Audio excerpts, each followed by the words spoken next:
Spiderman 4 से जुड़ी कुछ बड़ी अपडेट्स हमारे सामने आई हैं, जहां मूवी की फिल्मिंग कब शुरू होगी, इस मूवी को कौन डायरेक्ट करने वाला है और टॉम हॉलैंड ज़ेंडेया के साथ वापस आने वाले हैं।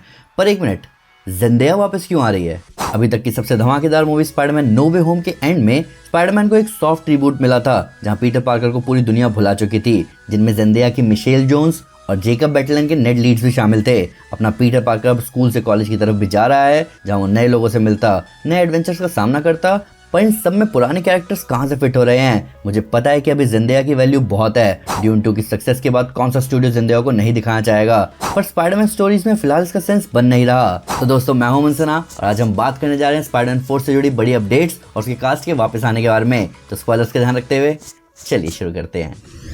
इतने महीनों तक बिना किसी अपडेट के बाद अब टॉम हॉलैंड की स्पाइडरमैन 4 से जुड़ी कुछ डिटेल्स सामने आई हैं, जहां मूवी की फिल्मिंग कब स्टार्ट होगी, किस डायरेक्टर को इसके लिए अप्रोच किया जा रहा है और कास्टिंग से जुड़ी कुछ बड़ी बातें सामने आई हैं। 2021 में आई स्पाइडरमैन नो वे होम ने पीटर पार्कर की हाई स्कूल लाइफ का चैप्टर एंड किया था, एक मूवी जो कि ऑडियंस को लिटरली एवेंजर्स लेवल मजा दे गई। अब इसके अगले पार्ट स्पाइडरमैन 4 के लिए सितंबर या अक्टूबर में फिल्मिंग शुरू होने की बात सामने आ रही है। मैंने अपनी Spiderman 4 stories we would love to watch वाली वीडियो में इस बारे में बात की थी कि इस मूवी पर काम ऑलरेडी चल रहा है और इससे जुड़े लोग जैसे एमी पैस्केल और केविन फाइगी ने भी क्लियर कर दिया है कि एक और स्पाइडरमैन ट्रिलॉजी हम फैंस का वेट कर रही है। एक डायरेक्टर का भी नाम सामने आया है, fast and the furious movies के डायरेक्टर जस्टिन लिन, जिनका फुल रिज्यूमे देखकर मैं हैरान हूँ। इन्होंने fast and the furious saga में मेरे फेवरेट टोक्यो ड्रिफ्ट को डायरेक्ट करने के साथ साथ कम्युनिटी टीवी सीरीज पर भी काम किया है, क्योंकि मेरे हिसाब से कैरेक्टर डेवलपमेंट को दिखाने के लिए बेस्ट सीरीज में से एक है। तो इस डायरेक्टर का काम तो सॉलिड है। पर इन सारी न्यूज और अपडेट्स में एक बात ने मेरा ध्यान सबसे ज्यादा खींचा। ज़ेंडेया की एमजे के वापस आने की बात हो रही है, पर क्या ऐसा होना सही है? हम जानते हैं कि एमजे और पीटर पार्कर की रिलेशनशिप की गूंज कॉमिक्स से लेकर एनिमेटेड सीरीज तक है,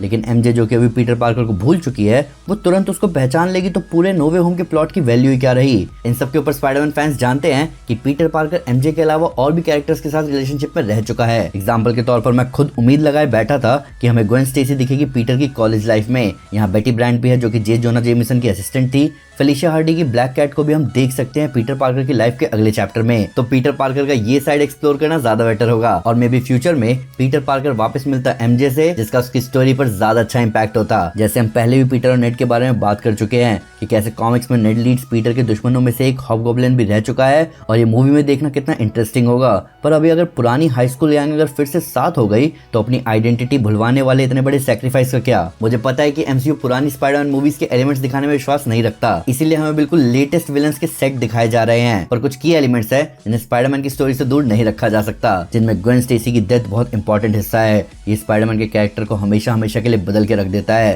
तो हम फैंस स्पाइडरमैन को ब्लैक आउटफिट में भी देखना चाहते हैं, ताकि सीक्रेट वॉर्स में भी हमें वो अपने कॉमिक एक्यूरेट लुक में दिखे। वापस आए डायरेक्टर पर तो जस्टिन लिन के डायरेक्ट करने के रूमर्स तो अच्छे हैं, पर अब जब स्पाइडरमैन के पास फैमिली है नहीं तो फास्ट एंड द फ्यूरियस के डायरेक्टर का फोकस कहां जाएगा? हालांकि कुछ फैंस की कंप्लेंट है कि जस्टिन लिन ग्राउंडेड मूवीज बनाने के लिए नहीं जाने जाते, जबकि फैंस की डिमांड है कि अगली स्पाइडरमैन मूवी थोड़ी ग्राउंडेड और स्ट्रीट लेवल होनी चाहिए। जहां कुछ फैंस किंगपिन को स्पाइडरमैन के विलन की तरह इंट्रोड्यूस करने की बात कर रहे हैं। अभी एक एमसीयू कैरेक्टर को भी मूवी में दिखाया जाएगा, वो कौन होगा इसके बारे में अभी कोई डिटेल नहीं आई है। हालांकि ये जो डिटेल हम अभी तक डिस्कस कर रहे हैं वो भी इनसाइडर इन्फो है, पर जो एमसीयू कैरेक्टर होगा उसके लिए फैंस शैंग-ची का नाम ले रहे हैं और ये कॉम्बिनेशन ऑसम होगा मूवी में देखने के लिए, खासकर एमसीयू में जब शैंग-ची के पास 10 रिंग्स हैं। सो फार ये इनसाइडर इन्फो जबरदस्त है और मैं उम्मीद करूंगा कि हमें और भी डिटेल्स जल्दी मिले। प्लस इस साल अगर सितंबर अक्टूबर तक फिल्मिंग शुरू हो जाती है तो स्पाइडरमैन 4 2025 के अंत तक रिलीज हो सकती है। सोनी के पास वैसे अननेम्ड मार्वल मूवी का स्लॉट है 27 जून 2025 का।